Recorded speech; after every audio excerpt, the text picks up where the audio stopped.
ئەو کاتەی شۆڕشی خوێندکاران داهاتووی میلەتێکی گۆڕی. دوای ئەوەی زانکۆکانی فەڕەنسا لەلایەن سیاسیەکانەوە کۆنتڕۆڵ کرابوو، هەموو جوڵەیەک لە ژێر چاودێری دەسەڵات زانست و معریفە پووکا بۆوە. زانکۆکان لە ئاستی بەرپرسارەتیدا نەبوون و هیچ شتێکیان بۆ گۆڕانی ژیانی خەڵک و کۆمەڵگا پێ نەبوو. مامۆستاکان منهەجێکی وشکیان دەوتەوە و چاویان لە خراپی بابەتەکانیش پۆشی بوو. بەشێک لە خوێندکارانی فەڕەنسا بۆ کۆتایی هێنان بەو دۆخە جوڵانەوەیەکیان پێک هێنا لە ئایاری 1968. ئەو جوڵانەوەیە وەک کاری یەکەم بەیاننامەیەکیان بڵاو کردەوە. دواتر لە بەشێک لە زانکۆکانی فەڕەنسا و لەناو کۆلێژەکانی زانستە مرۆییەکان ڕوبەڕووبوونەوە لە نێوان خوێندکاران و مامۆستایاندا دروست بوو. بەتایبەت ئەو مامۆستایانەی بەرگریان لە مەنهەج و ئەو شێوازە پەروەردەییە دەکرد. ئەو کات خوێندکارانیان بەلادەر و هەوڵدان بۆ بێبەهاکردنی خوێندن تۆمەتبار کرد. شەڕ لە زانکۆ دەستی پێکرد.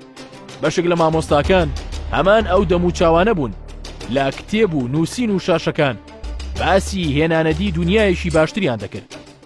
بەڵام ڕووبەڕووی خوێندکاران بوونەوە. پاش ئەو ناڕەزایەتیانە زانکۆی سۆربۆن دەستی بە چالاکی کرد و وەک یەک تیم لەگەڵ زانکۆکانی تر دەنگی ناڕەزایەتیان بەرز کردەوە. لە 3 ئایاری 1968 دوای قەدەغەکردنی خۆپیشاندان لە زانکۆی سۆربۆن و گرتنی 200 خوێندکار جوڵە ناڕەزایەتیەکان زیاتر پەرەیان سەند.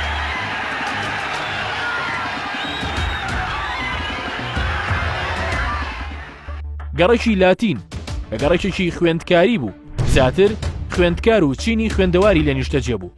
ڕژانە سەر شەقامەکان حکوومەتی فەڕەنسا زیاتر لە 600 کەسی دەستگیر کرد. دواتر سندیکا و ڕێکخراوە جەماوەری و پیشەییەکان بۆ پاڵپشتی لە خوێندکاران و داواکاریەکانی خۆیان هاتنە ریزی شەقامەوە. بۆ حکوومەتی فەڕەنسا دۆخەکە قورستر بوو، چونکە ئەو ژمارە زۆرەی خەڵکی بۆ کۆنتڕۆڵ نەدەکرا. لە سەرەتادا زیاتر لە ملیۆنێک کەس لەسەر شەقام بوو. دوای ئەوە سەرۆک وەزیرانی فەڕەنسا بە هاوکاری وەزیرانی ناوخۆ و چەند وەزیرێکی تری کابینەکەی ویستیان ئەو جوڵانەوەیە کۆنتڕۆڵ بکەن لە ڕووی هێزەوە. بەڵام دوای ئەنجامدانی توندوتیژی خۆپیشاندان و ناڕەزایەتیەکان بەرفراوانتر بوون و ڕێژەکەیان بەپێی هەندێک ئامار گەیشتە 11 ملیۆن کەس. دەوڵەت بە تەواوی پەشی کەوت. لەو جوڵە خوێندکاریەدا فەیلسوفی بوونگەرایی فەڕەنسی ژان پۆڵ سارتەر و سیمۆن دیبوڤوار و چەندین بیرمەندیتر ژانە سەر شەقامەکان. سارتەر لەسەر شەقامەکان هاواری دەکرد. دوای بەشداری ئەوان هێندەی تر شەقام خورۆشە لەگەڵ ئەنجامدانی توندوتیژی زیاتر لەلایەن دەوڵەتەوە دروشمی خوێندکاران و خۆپیشاندەران ڕیشەیی تر و ڕادیکاڵتر بوون. ژەنەڕاڵ چارلز دیگۆڵ دوای هەڵوەشانەوەی سەفەرەکەی بۆ دەرەوە دەست بەجێ فەرمانی ئازادکردنی سارتەر دەکات، چونکە دیارترین دەموچاوی شۆڕش بوو. دەوڵەت دوای بەردەوامبوون و گەورەبوونی داواکاریەکان فەرمانی ئازادکردنی زیندانیەکانی دەرکرد و داوای گفتوگۆی لە شەقام کرد. شەقامی خڕۆشاوی فەڕەنسا وتیان گفتوگۆ لەگەڵ دەسەڵاتی چەوسێنەردا ناکرێت. پاشان دەسەڵات ئامادەی خۆی دەربڕی بۆ هەڵبژاردن، بەڵام خۆپیشاندەران بە دروشمی هەڵبژاردن گەوجاندنە ڕەتیان کردەوە.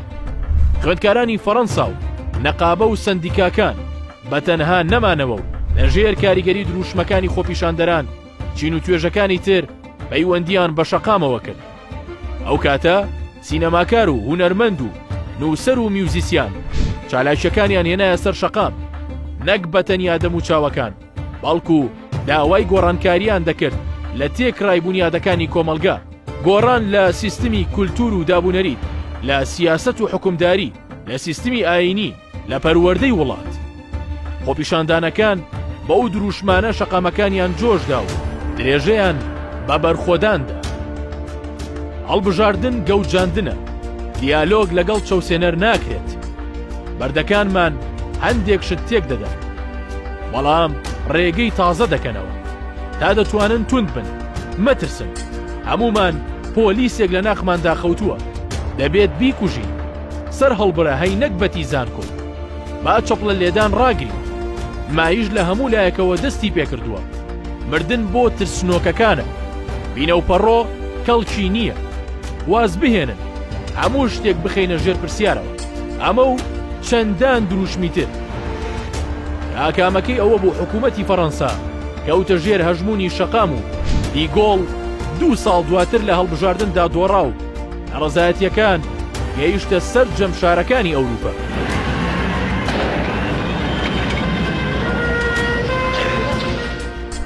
ئەگەر بەراوردی 68 فەڕەنسا بکەین بە کۆمەڵگە خوێندکاریەکانی عێراق و کوردستان، خۆپیشاندانەکان لە ناوچەکەدا بێ ئاکام بوون، چونکە پارچە پارچە بوون و دروشمەکانیش ڕادیکاڵ نەبوو. نووسەران لە دوورەوە چاودێری ڕەوشەکەیان دەکرد و بەر شاشەکانیان داگیر کردن. لە ئاکامدا شەقام بۆ چەند کەسێک جێدە هێڵدرا و زوو کۆتایی دەهات. هیچ داواکاریەک بەبێ بەردەوام بوون ناگاتە ئاکام، وەک چۆن خوێندکارانی فەڕەنسا جەختیان لێ دەکردەوە. بەشێک لە دروشمەکانی خوێندکاران لە عێراق و کوردستان و ناوچەکە پێداویستی بەشە ناوخۆییەکانمان بۆ دابین بکەن، لابردنی کەسێک لەو پۆستە، دابینکردنی ئاوی گەرم، کۆتایی هێنان بە هەڕەشە لە خوێندکاران، داوای ئازادکردنی گیراوەکان دەکەین. ئێمە لێرەین، ناڕۆینەوە. ئامۆستایانی گرێبەز بکەنە هەمیشەیی، پاشەکەوتی موچەمان لە کاتی خۆیدا پێ بدەن. تکایە لێم مەدەن، مەمکوژن، باوکم چاوەڕێم دەکات. خۆپیشاندان لە شیعار و دروشمەکانەوە ڕادەی هێزی دەستنیشان دەکرێت. زانای دەروونناس گۆستاڤ لۆبۆن لە پەرتووکی سایکۆلۆژیای جەماوەردا دەڵێت جەماوەر لە شەقامدا دەبێتە جەستەیەک. زۆر جار سیاسیەکان دەیانەوێت لە ڕێگەی شیعارەکانەوە داواکاریەکان لە هەمەجۆریەوە بکوژن و بیکەن بە یەک خاڵ کە خۆیان دەیانن.